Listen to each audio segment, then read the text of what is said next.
Hello everyone, आज हम पढ़ेंगे क्लास 5th का my Elder brother. This is a story by Premchand. Title बड़े भाई साहब। ये स्टोरी जो है प्रेमचंद के द्वारा लिखी गई है और इसका टाइटल का नाम है बड़े भाई साहब हिंदी में। The story shows that experience is an important as hard work. ये स्टोरी में ये बताया गया है जो हमारे अनुभव है वो एक हार्ड वर्क की तरह ही है कि अगर हम जो भी एक्सपीरियंस करते हैं या हम किसी से सीख के लर्न करके एक्सपीरियंस करते हैं, कुछ भी काम करके या कुछ भी करके सीखते हैं, वो एक हार्ड वर्क की तरह ही है। तो इस स्टोरी में जो है 3 सीन दिए गए हैं।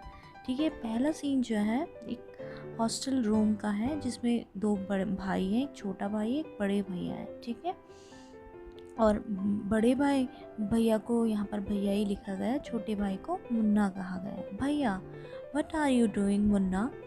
भैया कह रहे हैं कि मुन्ना तुम क्या कर रहे हो। मुन्ना कह रहा है कि मैं ड्राइंग बना रहा हूँ। भैया when will you study, where were you in the morning. भैया पूछते हैं कि तुम पढ़ाई कब करोगे, तुम सुबह कहाँ थे।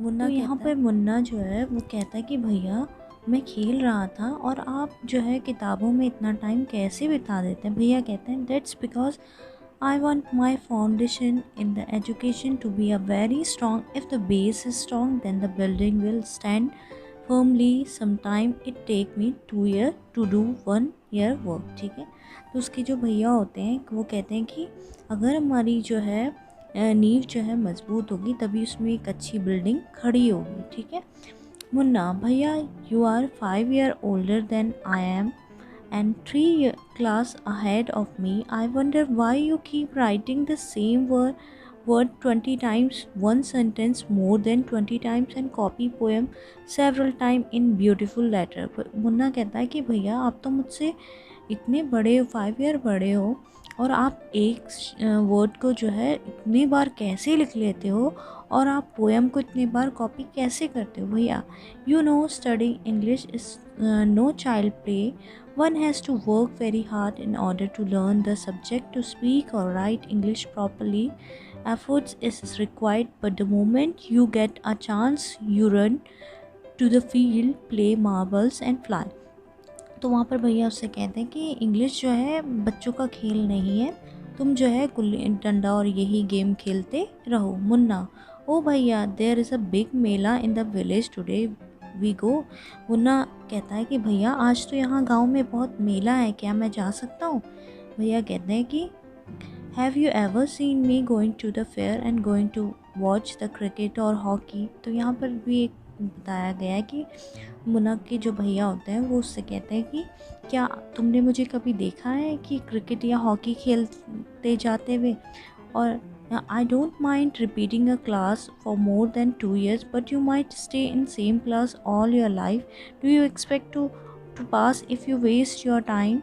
तो यहाँ पर जो है मुन्ना के जो भैया होते हैं वो उसको मना कर देते हैं मेले में जाने के लिए और कहते हैं कि तुमने देखा है कि कभी मुझे जाते हुए। मुन्ना भाई I feel like running away and going back home. मुझे ऐसा लगता है कि मैं यहाँ से भाग के घर चले जाऊँ, वो अपने भैया से कहता है। तो भैया जो होते हैं वो यहाँ पर उसके लिए एक टाइम टेबल पूरा बना देते हैं, 6 बजे से लेकर रात के 11 बजे तक पूरा टाइम टेबल बना देते हैं। और उस बीच में मुन्ना जो है बोलता है but when is the time to play. Munna कहता है कि भैया ये आपने तो बनाया है टाइम टेबल, बट यहाँ पर खेलने का तो तुमने टाइम बनाया ही नहीं है। भैया play what is need Munna. तो मुन्ना के जो भैया होते हैं कि तुम्हें खेलने का क्या वो है, मतलब है खेलने से क्या मतलब। मुन्ना कहता है oh love the green field. Munna कहता है कि मुझे हरे हरे खेत अच्छे लगते हैं, कबड्डी खेलना और ये सारे गेम खेलने अच्छे लगते हैं। तो यहाँ पर से सेकंड सीन स्टार्ट होता है। The final exam are over, the result are out. तो फाइनल एग्ज़ाम हो जाते हैं, रिज़ल्ट आ जाता है। तो भैया जो होते हैं अगेन फिर फेल हो जाते हैं और मुन्ना जो होता है क्लास में टॉप आ जाता है और पास हो जाता है। भैया कहते हैं but my dear brother don't be so proud. तो यहाँ पर भैया उसको कहते हैं कि मुन्ना तुम ज़्यादा प्राउड मत करो कि तुम पास हो गए हो करके, तुम ये मत सोचो कि तुम पास हो गए हो। ठीक है, you might get lucky and hit a goal but does not mean, तो इसका मतलब ये नहीं कि एक बार अगर तुम गुलेल से निशाना मारोगे, ऐसा नहीं है कि हमेशा ही वो निशाना सही जगह में पड़े। You have mastered the game, you have to work hard successful in life when you have to study a subject like algebra geometry। उसने कहा कि अगर तुम बड़ी बड़ी क्लासेस में जाओगे तो ये अलजेब्रा ज्योमेट्री ये सारी चीज़ें पढ़ोगे, इसको तुमने जो है अंडरस्टैंड करना पड़ता है, तुमने समझ के करना पड़ता है, क्योंकि ज्योमेट्री में ABC होता है और उसके answer is mark wrong, the examiner will not spare you, they want you learn word by word. जो एग्ज़ामिनर होता है वो एकदम से करेक्ट नहीं करता है, लेकिन हर एक चीज़ को बहुत ही उससे देखता है। मुन्ना कहता है ओ भाई साहब this is scary, I don't think I want to go in 9th class. Munna कहता है कि ये तो बहुत डरावना है, मैं तो 9th क्लास में नहीं जाऊँगा। I will still complete my day homework so that I get punishment in class. तो वो कहता है कि मैं मुन्ना जो होता है कि मैं डर जाता, कहता है कि ऐसा होगा तो मैं तो कभी भी नहीं जाऊंगा। भैया कहते हैं कि हर एक चीज़ के लिए पंक्चुअल होना पड़ता है और हर एक चीज़ को टाइम पे करना पड़ता है। मुन्ना कहता है thank God it was the time of school and else scolding would you have gone and on. जो मुन्ना होता है वो मज़े में ही रहता है और उसका भाई जो होता है वो मेहनत करता है लेकिन पास नहीं हो पाता।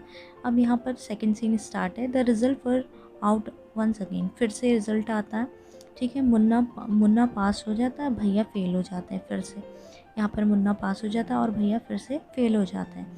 Munna talking allowed, I am lucky, I can pass easily, I need not study so hard. तो मुन्ना जो होता है वो कहता है कि अरे मुझे तो ज़्यादा मेहनत करनी भी नहीं पड़ती है, मैं तो जो है गेम खेल के और मज़े करके पतंग उड़ा के मैं आराम से ही क्या कर जाता हूँ, पास हो जाता हूँ। मुन्ना बहुत ही खुश होता है क्योंकि वो हर बार बिना मेहनत किए हुए पास हो जाता है और मुन्ना को जो है बहुत खेलना बहुत ही क्या होता है पसंद होता है। यहाँ पर 3 सीन्स दिए थे, ठीक है।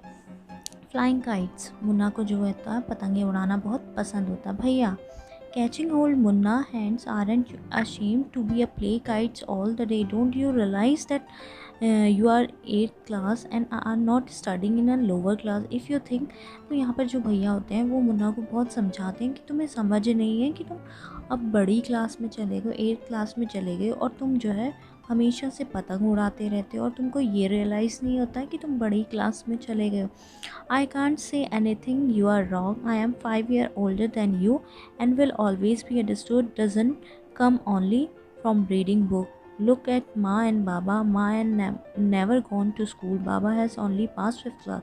तो वो अपने माँ बाप के बारे में बताता है मुन्ना कि हमारे माँ बाप जो हैं कभी भी स्कूल नहीं गए थे। मुन्ना उनके बारे में तो सोचो। मुन्ना रियली भैया इज़ दैट ट्रू। मुन्ना कहता हाँ भाई आप सही कह रहे हैं।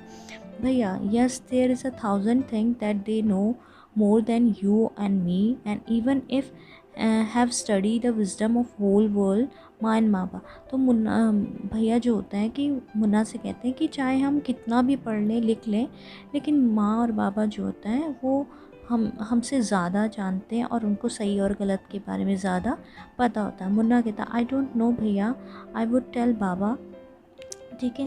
वो मुन्ना कहता है कि भैया जो मैं जो है बाबा से बोलूँगा। भैया कहते हैं I had expected this answer, now Baba would not get upset, he would first try to find out wrong, he could call the doctor and Baba know exactly what to do. Baba को पता है कि डॉक्टर को कॉल करना चाहिए और क्या experience है हमें क्या करना चाहिए। मुन्ना कहता है भैया I am sorry what you से इज़ ट्रू। मुन्ना कहता है सॉरी भैया मुझे पता आप जो कह रहे हैं वो बिल्कुल ही सही है। I also like to play fly kites but I also play then how can I catch out for you, you are my. तो दोनों जो भाई होते हैं एक दूसरे को गले लगाते हैं और जो बड़े भैया होते हैं मुन्ना को समझाते हैं। Thank you.